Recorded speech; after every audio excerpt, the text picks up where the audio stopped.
میرے دوستو، اس کائنات کا نظام کوئی انسان نہیں چلاتا،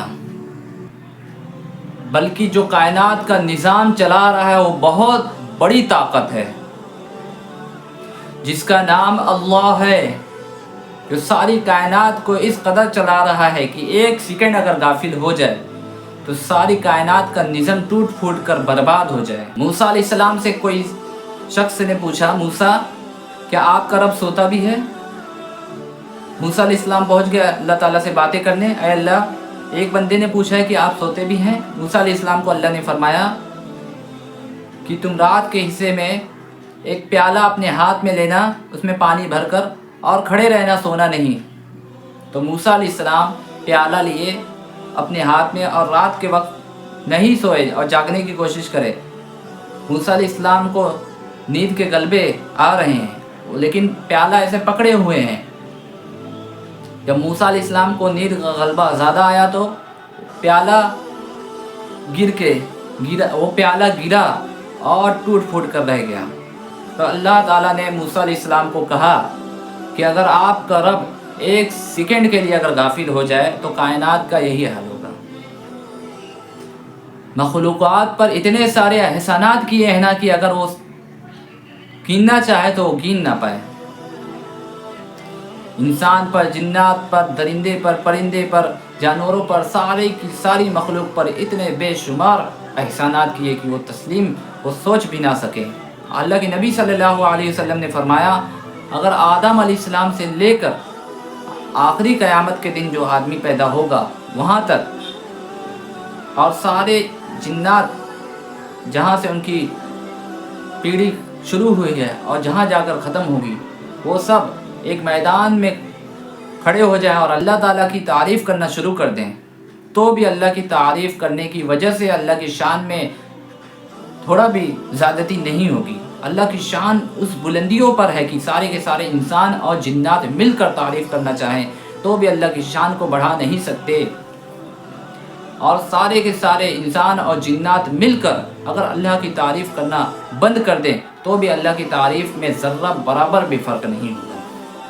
کہ اگر سارے کے سارے انسان اور جنات ایک میدان میں اکٹھا ہو جائے اور اللہ تعالیٰ سے اپنی مرادیں مانگیں، اپنی دعا کو قبول کروائے، اللہ سے اپنے استطاعت کے مطابق مانگیں، تو اللہ تعالیٰ سارے کے سارے انسان اور جنات کو اس کی کہی ہوئی دعا کے مطابق اس کو سب کچھ عطا کر دیں، پھر بھی اللہ کے خزانے میں ذرہ برابر بھی فرق نہیں پڑے گا۔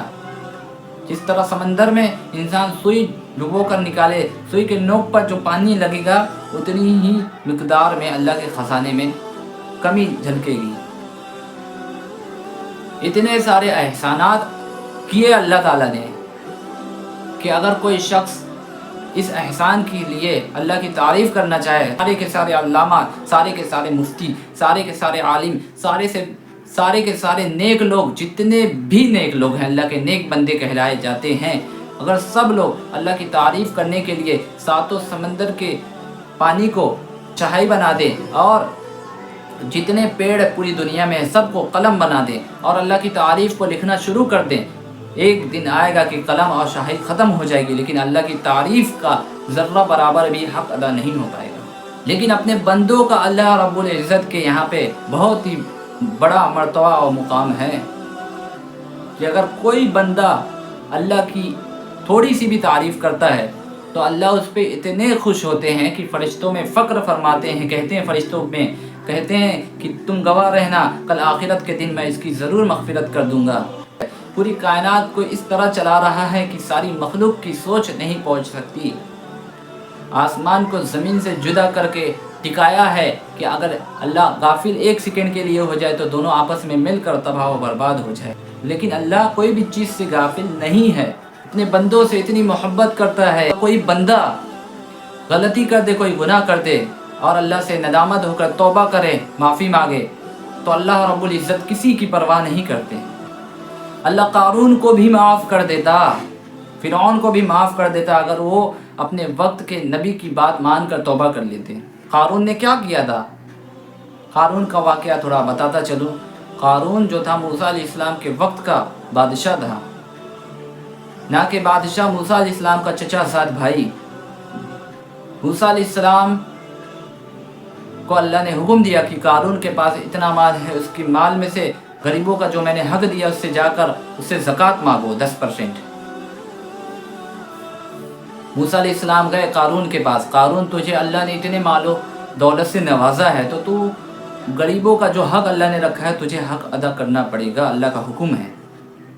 قارون کہنے لگا میری ملکیت سے، میرے مال سے میں کیوں خرچ کروں، یہ تو میرا مال ہے۔ تو موسیٰ علیہ السلام نے فرمایا کہ یہ تیرا مال نہیں ہے بلکہ اللہ کا مال ہے جو اللہ نے تجھے دیا ہے، اور غریبوں کا حق جو لگایا وہ تجھے دینا پڑے گا۔ قارون کو بڑی مشکل سے سمجھایا تو قارون مان گیا، ٹھیک ہے میں بتاتا ہوں، میں تمہیں کسی طرح مشکل سے مانا۔ تو موسیٰ علیہ السلام کے خلاف قارون کے دماغ میں سازش رچنے کا بھوت سوار ہوا۔ قارون نے ایک عورت کو بلایا، کہا کہ تجھے بس یہ کام کرنا ہے، موسیٰ علیہ السلام پر زنا کا الزام لگانا ہے، اس کے بعد میں تجھے ہر ایک وہ چیز دے دوں گا جو تو چاہتی ہے۔ تو موسیٰ علیہ السلام کے اوپر یہ عورت الزام لگانے کے لیے تیار ہو گئی۔ قارون موسیٰ علیہ السلام کو بلایا، موسیٰ علیہ السلام پہنچے، لوگ بھی آ گئے وہاں پر۔ قارون نے پوچھا کوئی انسان زنا کرتا ہے تو اس کی کیا سزا ہوگی؟ تو موسیٰ علیہ السلام نے شریعت کے مطابق بتایا کہ اگر شادی شدہ نہیں ہوا تو 100 کوڑے پڑیں گے، اور اگر شادی شدہ ہوا تو اس کو پتھر سے مار مار کر ہلاک کر دیا جائے گا۔ تو قارون بڑے چالاکی کے ساتھ، بڑے سازش کے ساتھ کہنے لگا کیا صرف یہ امتی کے لیے جو ہے سزا ہے یا پھر سارے نبیوں پر بھی اور امتیوں پر بھی؟ موسیٰ علیہ السلام نے کہہ دیا کہ ہاں، چاہے کوئی بھی ہو اللہ کا بندہ، اس کے اوپر یہ قانون رہے گا۔ تو اتنے میں وہ عورت آتی ہے، کہتی ہے موسیٰ علیہ السلام پر بہتان جھوٹ باندھتی ہے کہ موسیٰ نے میرے ساتھ زنا کیا ساری مجمع میں۔ تو موسیٰ علیہ السلام کو غصہ آتا ہے، جلال القدر نبی تھے موسیٰ علیہ السلام، جب جلال میں آتے ہیں تو وہ عورت موسیٰ علیہ السلام کا غصہ دیکھ کر ڈر جاتی ہے اور کہتی ہے جو قارون تھا آپ کے اوپر الزام لگانے کے لیے مجھے پیسے دیے تھے، مجھے میری منہ مانگی قیمت دی تھی۔ موسیٰ علیہ السلام کو اتنا غصہ آیا، موسیٰ علیہ السلام نے اللہ تعالیٰ سے دعا کی، اے اللہ اس قارون کو نہیں چھوڑوں گا، اس قارون کو میں ہلاک کر دوں گا، آپ مجھے اتنا اختیار دے کہ میں اس کو ہلاک کر دوں۔ اللہ تعالیٰ نے دعا قبول کی۔ قارون کے متعلق موسیٰ علیہ السلام کو اللہ تعالیٰ نے اختیار دیا کہ اسے چاہے زمین میں دھسا دیں۔ تو قارون کو موسیٰ علیہ السلام اللہ کے حکم سے زمین میں دھسا رہے ہیں کہ قارون جا رہا ہے زمین میں دھس رہا ہے۔ تو قارون کہنے لگا موسیٰ تم میرے مال و دولت کو جو ہے ہڑپنا چاہتے ہو، اپنے پاس رکھنا چاہتے ہو، اس کے لیے مجھے دھسا کر سارا کا سارا مال رکھ لو گے۔ موسیٰ علیہ السلام اس کا سارا محل اور اس کا سارا مال بھی دھسانا شروع کر دیے۔ کہنے لگا موسیٰ مجھے بچا لے، موسیٰ مجھے بچا لے، میں اب تیرا ہر ایک حکم مانوں گا۔ موسیٰ علیہ السلام نے بولا ہرگز نہیں۔ موسیٰ علیہ السلام اس کو دھساتے رہے، وہ بولتا رہا موسیٰ بچا لے، موسیٰ بچا لے، ایک بھی نہیں سنے موسیٰ علیہ السلام۔ بعد میں اللہ رب العزت کا ارشاد ہوا، موسیٰ وہ آپ کو پکارتا رہا کہ موسیٰ بچا لے، آپ نے اس کی ایک نہ سنی۔ موسیٰ علیہ السلام نے کہا ہے اللہ اس نے میرے اوپر اتنا بڑا جھوٹ باندھا، وہ آپ کے بندوں کے لیے زکوٰۃ دینے کے لیے بھی تیار نہیں۔ اللہ رب العزت نے فرمایا موسیٰ وہ آپ کو بولتا رہا آپ مجھے بچا لو، مجھے بچا لو، وہ آپ سے معافی بھی مانگ رہا تھا۔ موسیٰ مجھے میرے رب ہونے کی قسم ہے، اگرچہ وہ آپ کے اوپر زنا کا الزام لگایا، اگرچہ اس نے غریبوں کا حق نہیں دیا، لیکن وہ بعد میں توبہ کر رہا تھا، بعد معافی مانگ رہا تھا۔ مجھے میرے رب ہونے کی قسم ہے موسیٰ کہ اگر وہ قارون اے موسیٰ مجھے بچا لے، اے موسیٰ مجھے بچا لے، یہ کہنے کے بجائے کہتا اے اللہ مجھے بچا لے، نہیں کروں گا ایسا، تو مجھے میرے رب ہونے کی قسم ہے میں آپ کی پرواہ کیے بغیر اس کو معاف کر دیتا، اس کو بچا دیتا۔